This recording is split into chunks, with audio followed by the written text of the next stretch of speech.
الحمد لله رب العالمين والعاقبة للمتقين والصلاة والسلام على سيد الأنبياء والمرسلين وعلى آله وأصحابه أجمعين ومن تبعهم بإحسان إلى يوم الدين. أما بعد فقد قال الله تبارك وتعالى في كلامه المجيد والفرقان الحميد: فأعوذ بالله من الشيطان الرجيم، بسم الله الرحمن الرحيم. الحمد لله رب العالمين الرحمن الرحيم مالك يوم الدين إياك نعبد وإياك نستعين. صدق الله العظيم. میرے محترم بھائیو، بزرگ اور دوستو، گزشتہ چند ہفتوں سے آپ رضا کی خدمت میں سورہ فاتحہ کی مختصر تشریح اور تفسیر پیش کر رہا تھا. اللہ جل جلالہ عم نوالہ سورہ فاتحہ میں ساری انسانیت کو کیا درس دینا چاہتے ہیں، کیا سبق سکھانا چاہتے ہیں. پہلی آیت کا مطلب تو میں نے بتایا تھا. اللہ تعالیٰ فرماتے ہیں الحمدللہ رب العالمین، تمام تعریفیں اس اللہ کے لیے ہیں جو سارے جہانوں کا پالنہار ہے. الرحمن الرحیم، جو بڑا مہربان نہایت رحم والا ہے. مالک یوم الدین، جو روز جزا کا مالک ہے. ایاک نعبد و ایاک نستعین، ہفتے گزشتہ میں نے عرض کیا تھا اللہ تعالیٰ فرماتے ہیں ایاک نعبد، بندہ سورہ فاتحہ میں کہتا ہے ایاک نعبد، تیری ہی ہم عبادت کرتے ہیں، تیری ہی ہم بندگی کرتے ہیں، تیری ہی ہم اطاعت کرتے ہیں. وہ تعلیم یہ دی گئی، بندہ اس آیت کو پڑھ کر اللہ کے سامنے یہ کہتا ہے کہ اللہ تیرے حکم کو ہر وقت میں مانوں گا، تیرے حکم کی اطاعت کرنا مجھ پر واجب ہے. گزشتہ ہفتے میں نے بات کی عرض کی تھی کہ اللہ تعالیٰ یہ سبق دینا چاہ رہے ہیں کہ بندہ اللہ تعالیٰ کے حکموں کو سب سے مقدم رکھے. ایک طرف بیوی کا حکم ہے، ایک طرف معاشرے کا حکم ہے، محلے والوں کا حکم ہے، لیکن دوسری طرف اللہ تعالیٰ کا حکم ہے. تعلیم یہ ہے کہ بندہ ایسے وقت میں اللہ تعالیٰ کی اطاعت کرے. لا طاعت لمخلوق فی معصیۃ الخالق، مخلوق کے حکموں کو مانیں گے، والدین کے حکموں کو مانیں گے، بیوی کے حکموں کو مانیں گے، لیکن جہاں بیوی کے حکم میں، والدین کے حکم میں اور اللہ تعالیٰ کے حکم میں ٹکراؤ ہو رہا ہوگا، وہاں پر اللہ تعالیٰ کے حکم کی اطاعت کریں گے، رسول کی اطاعت کریں گے. وَأَطِیعُوا اللَّهَ وَأَطِیعُوا الرَّسُولَ، اللہ کی اطاعت، رسول کی اطاعت. آگے جو جملہ ہے، بندہ روزانہ سورہ فاتحہ میں کئی مرتبہ کہتا ہے، دن میں کئی مرتبہ پڑھتا ہے ایاک نعبد و ایاک نستعین، اللہ ہم تیری ہی بندگی کرتے ہیں، تیری ہی اطاعت کرتے ہیں اور تجھی سے مدد طلب کرتے ہیں. بہت بڑا سبق دیا گیا ہے. وَإِيَّاكَ نَسْتَعِينُ کے اندر یہ تعلیم دی جا رہی ہے کہ ہم ہر وقت اللہ تعالیٰ کی طرف رجوع کریں گے، کوئی بھی پریشانی آ جائے. مفسرین نے لکھا ہے کہ ایاک نستعین مطلق کہا گیا. عربی کے اندر بہت سارے جملوں میں کہا جاتا ہے کہ جب کوئی جملہ مطلق ہوتا ہے اس میں ہر چیز داخل ہوتی ہے. ایاک نستعین کو مطلق کہا. اللہ تعالیٰ کہنا یہ چاہ رہے کہ اللہ، بندہ روزانہ کہتا ہے اللہ ہم تیرے سے ہی تجھے سے مانگیں گے، چاہے دنیاوی کوئی کام ہو، اخروی کوئی کام ہو، دنیاوی ضرورت ہو، اخروی ضرورت ہو، کوئی پریشانی میں بندہ مبتلا ہو جائے، ایاک نستعین، اللہ ہم تیرے ہی تجھے سے مدد طلب کریں گے، تجھے سے تیری طرف رجوع کریں گے. کتنا بڑا سبق دیا گیا. آج جب لوگوں سے کہا جاتا ہے اللہ تعالیٰ کی اطاعت کرو، نماز کی پابندی کرو، اپنے معاشرے کو درست کرو، لوگ کہتے ہیں کیا کرے، معاشرہ خراب ہے، ماحول خراب ہے، بچہ بات ماننے کے لیے تیار نہیں، بیوی بات ماننے کے لیے تیار نہیں، رشتے دار بات ماننے کے لیے تیار نہیں، گھر کی پریشانی ہے، ایاک نستعین، اللہ تعالیٰ کی طرف رجوع، اولاد کے سلسلے میں پریشانی ہے، ایاک نستعین، اللہ تعالیٰ کی طرف رجوع، معاشرے سے پریشان ہے، اللہ تعالیٰ کی طرف رجوع، کوئی بھی پریشانی آ جائے، اولاد بات نہیں مان رہی، بیوی بات نہیں مان رہی، گھر کا ماحول خراب ہو گیا، اللہ تعالیٰ کی طرف رجوع۔ شیخ الاسلام حضرت مولانا محمد، دیکھو جب بندہ اللہ تعالیٰ کی طرف رجوع کرتا ہے، اللہ تعالیٰ سے مدد طلب کرتا ہے، اللہ تعالیٰ کتنی مدد فرماتے ہیں۔ حضرت فرماتے ہیں کہ ہمارے ملک کا ایک آدمی جرمن چلا گیا، حضرت فرماتے ہیں ہمارے ملک کا ایک آدمی جرمن چلا گیا، جرمن میں جانے کا اس کا مقصد تو یہ تھا وہاں جا کر تجارت کروں گا، کام دھندا کروں گا، کئی سال تک وہاں قیام کیا، اپنا کام کرتا رہا۔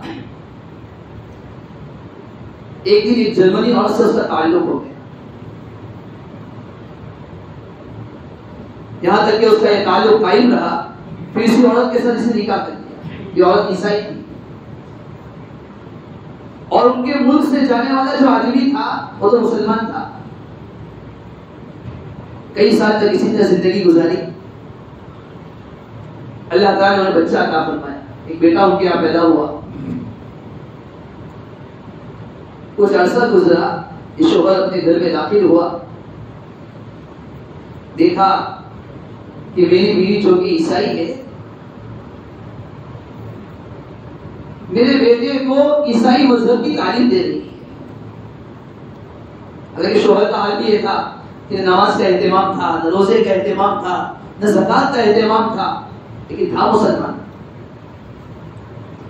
جیسے اس نے دیکھا کہ میرا بیٹا ہے، اسے عیسائی مذہب کی تعلیم دی جا رہی ہے، اس کے دل میں ایمان کی چنگاری جاگ اٹھی، ایمان بیدار ہو گیا، اسلام بیدار ہو گیا۔ اسے دیکھا نہیں کہ کیا ہو گیا، تو مسلمان ہوں، میرے آنے والی اولاد کو عیسائی مذہب کی تعلیم دی جا رہی ہے۔ بیوی کے پاس آیا وہ کہنے لگا تو کیسے اس کو عیسائی مذہب کی تعلیم دے رہی ہے، میں تو مسلمان ہوں۔ عورت کہنے لگی یہ تیرے اکیلے کا تو بیٹا ہے نہیں، میرا بھی بیٹا ہے، میں عیسائی مذہب کو ماننے والی ہوں، میں جس مذہب کو حق سمجھوں گی اس کی اطاعت کروں گی، اپنی اولاد کو اسی کی تعلیم دوں گی۔ دونوں کے درمیان بحث و مباحثہ ہوا۔ عورت چونکہ پڑھی لکھی تھی، جب بھی شوہر سے بحث و مباحثہ ہوتا فوراً شوہر کو لاجواب کر دیتی، شوہر کے پاس کوئی جواب ہی نہیں ہوتا، پریشان ہو گیا۔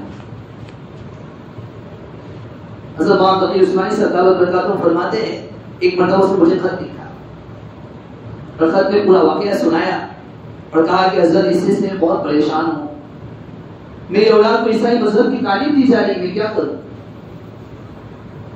حضرت فرماتے میں نے خط پڑھا، خط پڑھنے کے بعد میں اللہ تعالیٰ کی طرف رجوع کیا، اللہ تعالیٰ سے مدد مانگی کہ اللہ ایسا جواب میرے دل کے اندر ڈال دے کہ جس کی وجہ سے یہ تیرا بندہ جو مشکل میں پھنسا ہوا ہے، مشکل میں مبتلا ہے، اللہ اس تیرے بندے کی مشکل کا حل مل جائے، اس کی پریشانی دور ہو جائے۔ اسی طرح میں نے خط نکالا، ایک کاغذ نکالا، ایک خط اس پر لکھا اور اس میں نے لکھا کہ تو اس سے بحث و مباحثہ نہ کر، بحث و مباحثہ کا کوئی فائدہ نہیں، چونکہ وہ پڑھی لکھی ہے تو پڑھا لکھا نہیں ہے، جب بھی تو بحث و مباحثہ کرے گا تو تجھے ہرا دے گی، وہ جیت جائے گی۔ تو کسی طرح محبت سے دو باتیں اسے سکھا دے، دو باتوں کو اس کی تعلیم دے دے، دو باتوں کو اسے راضی کر۔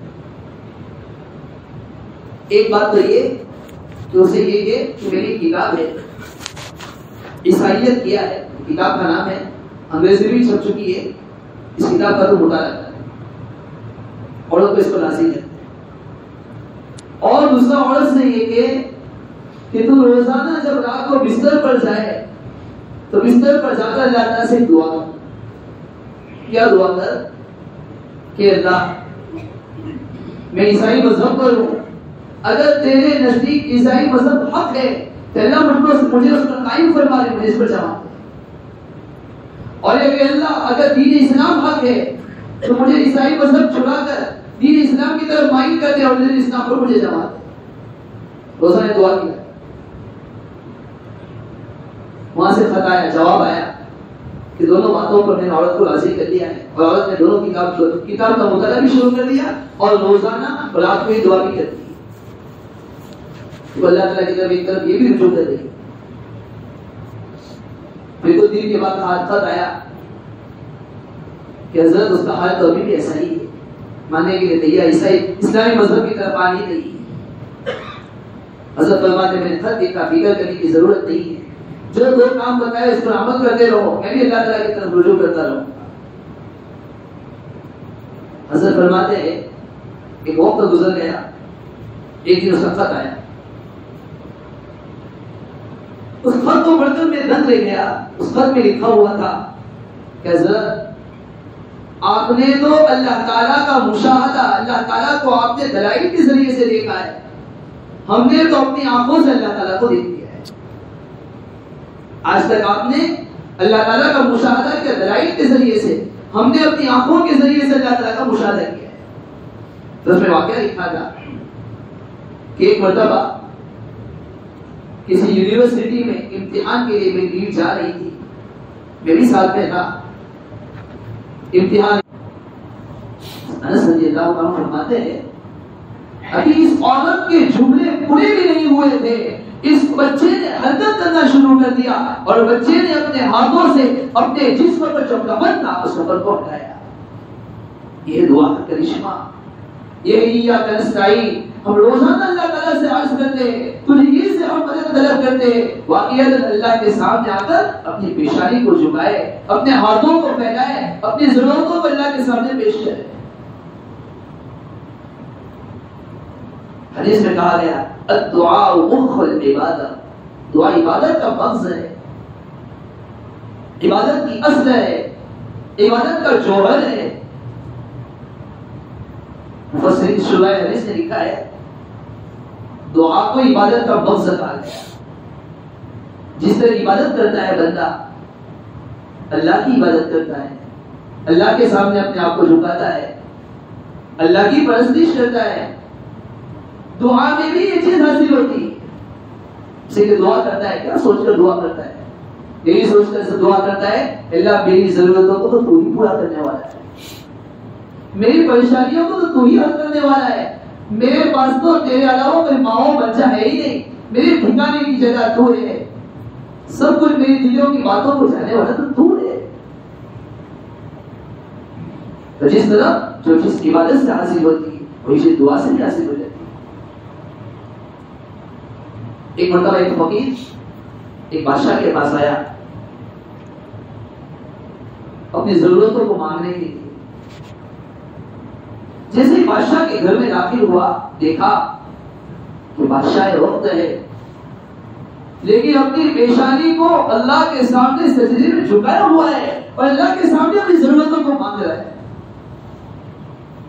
فقیر مفلس سے دیکھا نہیں گیا، وہ کہنے لگا میں خود اس کے پاس اپنی ضرورتوں کو مانگنے کے لیے آیا ہوں، لیکن اس کا حال یہ ہے وہ اس خالق سے اپنی ضرورتوں کو مانگ رہا ہے، چلو چھوڑ اس سے کون مانگتا ہے، میں اپنی ضرورتوں کو بھی اللہ کے سامنے پیش کروں گا۔ چھوڑ کر روانہ ہونے لگا۔ بادشاہ نے اس کی باتوں کو سنا، 10,000 درہم نکالے اور فقیر کے سامنے مفلس کے سامنے پیش کیے اور کہنے لگا کہ جس طرح میں نے اپنی ضرورتوں کو اللہ کے سامنے پیش کیا، تو نے اپنی ضرورت کو اللہ کے سامنے پیش کیا، اس بات جس سے میں مانگ رہا تھا اس نے مجھے آج کہا ہے کہ 10,000 درہم اس کو پہنچا دیتا۔ اللہ دینے پر آتا ہے کتنا دیتا ہے۔ بس آج کی بات کا خلاصہ یہ ہے ہم اپنے تعلق کو اللہ تعالیٰ سے جوڑے، یا نستعین روزانہ کہتے ہیں. آج آپ کو اس کا معنی اور مطلب بھی معلوم ہو گیا. اب دل سے اللہ تعالیٰ کی طرف رجوع کرے. نبی علیہ السلام کا حال کیا تھا؟ صحابہ کرام رضی اللہ تعالیٰ عنہم فرماتے ہیں جب بھی کوئی پریشانی آتی تھی, کوئی تکلیف آتی تھی, حتیٰ کہ آندھی سخت ہو جاتی تھی, آندھی چلتی تھی, ہوا سخت تیز چلتی تھی, نبی علیہ السلام مسجد کی طرف رجوع کرتے تھے, اللہ کے سامنے اپنے ہاتھوں کو پھیلا کر مانگتے تھے. اللہ تعالیٰ سے دعا ہے اللہ تعالیٰ ہمیں بھی اپنا تعلق نصیب فرمائے, اپنے تعلق اللہ تعالیٰ سے جوڑنے کی توفیق عطا فرمائے, اطاعت اور طاعت کرنے میں ہماری مدد فرمائے. آخر میں یہ بھی عرض کروں گا, دیکھو نتیجہ ابھی الیکشن کا نتیجہ بھی آ رہا ہے. کرنے دھرنے والے ذات تو ہمارا عقیدہ ہے اللہ تعالیٰ کی ہے, ساری چیزوں کا خالق اور مالک. میں پہلے بھی بتایا الحمدللہ رب العالمین میں تعریف دی گئی ہے. ہمارا عقیدہ ہے, تقدیر پر ہمارا ایمان ہے.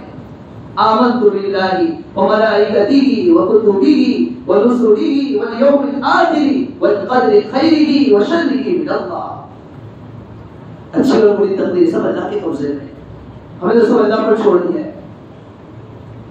حکومت کے بدلنے سے کچھ نہیں ہوتا ہے, لیکن ظاہری اسباب بھی ہے کچھ. اب ہمارے ہاتھوں میں اللہ تعالیٰ کی طرف رجوع ہے.